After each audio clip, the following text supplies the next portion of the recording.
What happens when the fastest man in the NFL outruns more than defenders? Can he outrun destiny itself?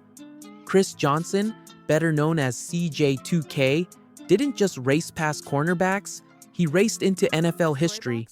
But behind every record-breaking run was a storm chasing close behind. This is the untold story of speed, glory, scandal, survival, and legacy. Buckle in, because this isn't just about football, it's about what happens when the fastest man alive can't slow life down.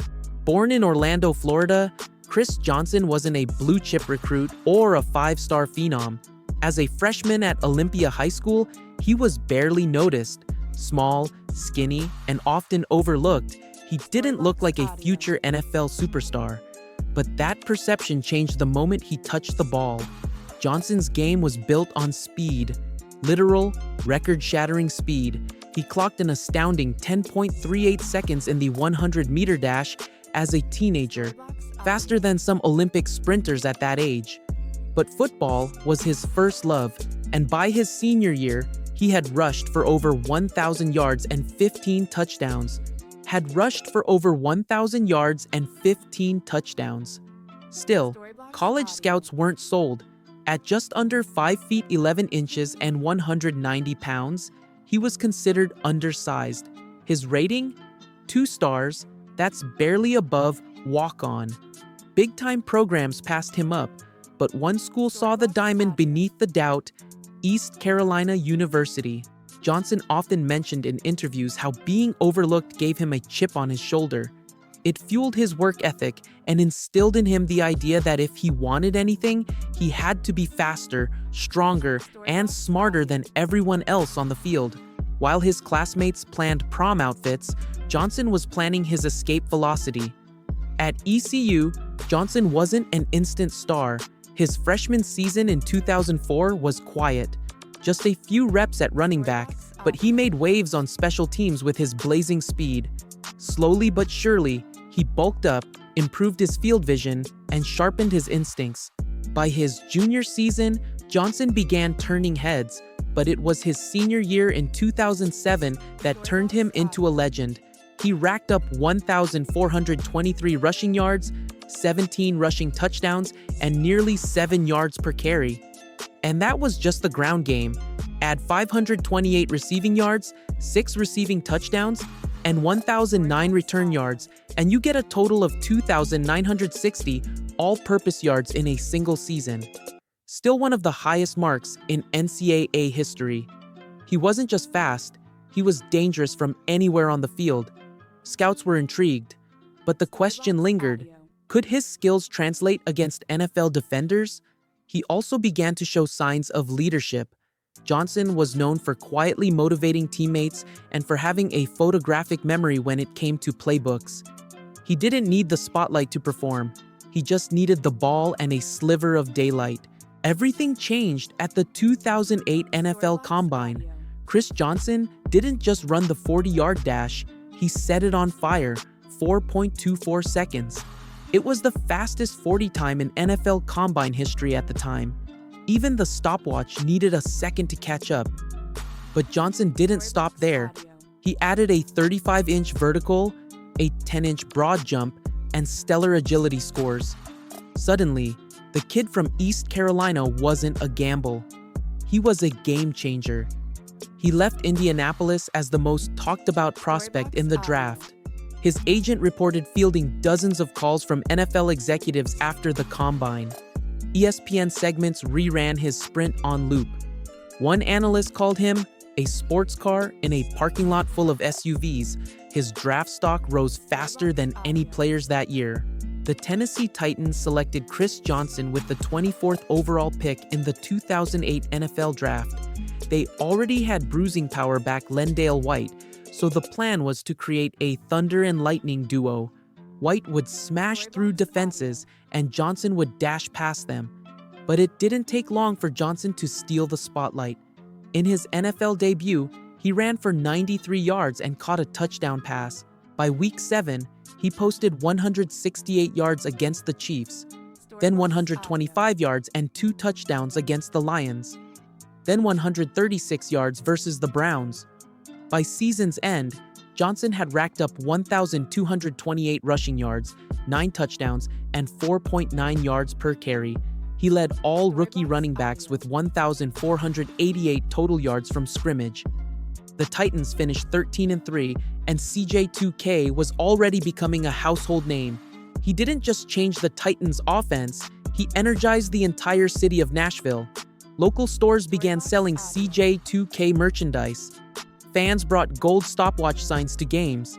He was becoming not just a player, but a brand. In 2009, Chris Johnson made a bold promise: 2,000 rushing yards. Everyone laughed until he did it. Despite a rocky 0-6 start for the Titans, Johnson ignited in Week 8 with 228 rushing yards and 2 touchdowns against the Jaguars. He went on a tear of 11 consecutive 100-yard rushing games, an NFL record. By the time the season ended, Johnson had become just the 6th player in NFL history to rush for over 2,000 yards in a single season. His final tally: 2,006 rushing yards, 503 receiving yards, and 2,509 total yards from scrimmage, an NFL record that still stands. He earned the nickname CJ2K, won the NFL Offensive Player of the Year award, and became a Pro Bowl and first-team All-Pro selection. Oh, and about those cars he promised his offensive linemen if he broke 2,000? He bought them remote control cars as a joke. His rookie contract couldn't afford real ones. Yet, his 2009 season is still considered one of the most complete performances by a running back in the modern era. Analysts drew comparisons to legends like Barry Sanders and Eric Dickerson, and fans across the country couldn't wait to see what came next. In 2010, Johnson was riding high off his legendary 2009 season. All eyes were on him to repeat the feat, or at least get close.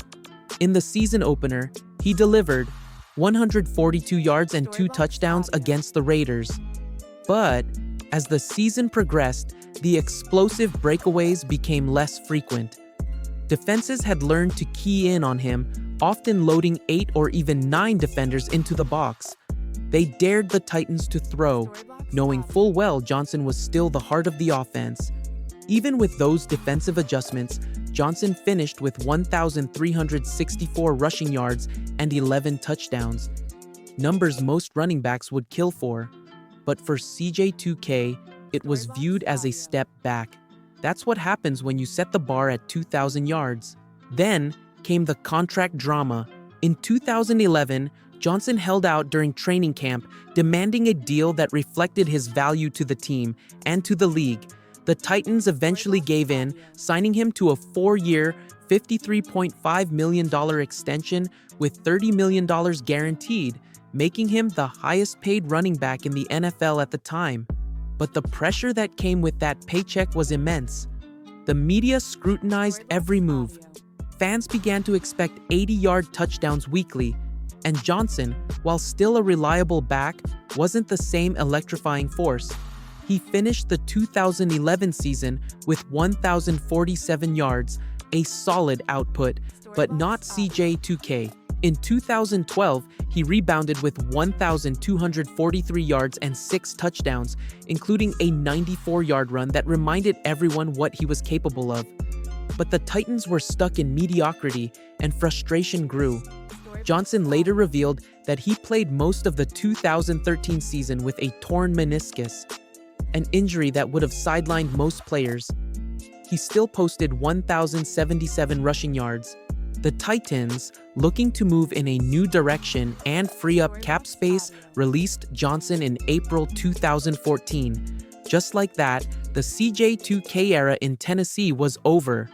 Shortly after leaving the Titans, Johnson signed a 2-year deal with the New York Jets. He shared the backfield with Chris Ivory, and while he showed flashes of his old self, like a 68-yard performance in the season opener, his role was limited.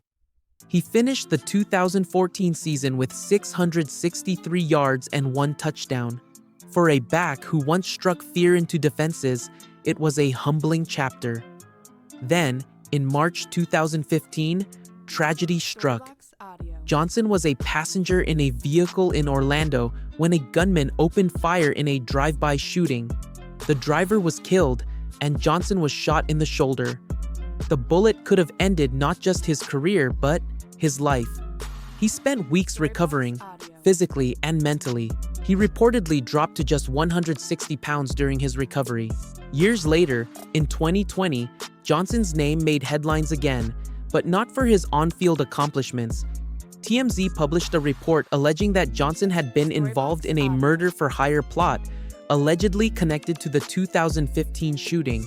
According to documents obtained by the outlet, Johnson was accused of offering money to a suspected gang member to retaliate against the shooters. Johnson denied the allegations and was never charged, but the damage was done.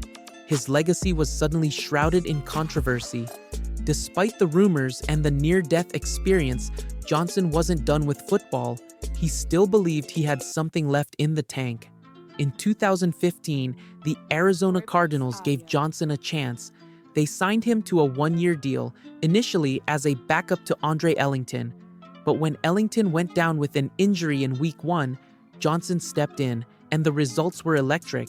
In Week 3, he rushed for 110 yards and 2 touchdowns against the 49ers. In Week 5, he ripped off 103 yards against the Lions. In Week 7, he gashed the Ravens for 122 yards. By Week 12, Johnson ranked 4th in the NFL in rushing, with over 800 yards on the season. It felt like the CJ2K of old was back. Arizona fans embraced him. Teammates praised his work ethic and leadership. He even became a mentor to rookie running back David Johnson, who would later become the team's featured back. But the comeback story was short-lived. In late November, Johnson suffered a fractured tibia. His season was over. The injury was a devastating blow, not just to him, but to a Cardinals team that had Super Bowl aspirations. Johnson returned in 2016 and 2017 in limited roles, but he was never quite the same. Age, injuries, and mileage had finally caught up with him. After the 2017 season, he officially announced his retirement. Chris Johnson's final career numbers are impressive: 9,651 rushing yards, 55 rushing touchdowns, 2,255 receiving yards, 9 receiving touchdowns, and over 11,800 all-purpose yards. But his legacy goes far beyond stats. CJ2K redefined what speed could do in the NFL. He wasn't just fast, he was explosive, elusive, and uncatchable in open space. His 2009 season remains one of the greatest single-season performances by any player in league history. He was also remarkably durable. In an era when running backs routinely miss games, Johnson played all 16 games in 6 of his first 7 seasons. That kind of availability is rare and valuable. He inspired a generation of young athletes, showing that you didn't need to be a 5-star recruit to make it. You just needed belief, drive, and a relentless motor. His story has become a blueprint for underdogs everywhere. Even now, debates rage about whether he belongs in the Hall of Fame. Critics argue his peak was too short. Supporters say his peak was so high, it eclipsed everyone else's. One thing is certain: CJ2K left a mark no one can erase. Since hanging up his cleats, Chris Johnson has stayed connected to the game he loves. He's appeared on podcasts, mentored young players, and remained active on social media. He even raced a few young athletes. And yes, he still has wheels. He's also expressed interest in scouting and front office work, hoping to help teams find the next great running back. He knows what elite talent looks like and what it takes to get there. Off the field, Johnson has given back to his community. He's hosted football camps for underprivileged youth, donated to schools, and remained involved in charitable causes in Florida and Tennessee. Despite the ups and downs, CJ2K has found peace in retirement. He's no longer racing defenders, but he's still chasing something: purpose, impact, and a lasting legacy. Chris Johnson's career wasn't just about running the ball. It was about chasing greatness, running through limits, and sometimes running from shadows. In a league built on numbers, it's easy to forget the stories behind them. But CJ2K was more than a stat sheet. He was a human highlight, a walking stopwatch, and a symbol of what happens when pure speed meets pure will. He may have slowed down, but his legacy? That's still running.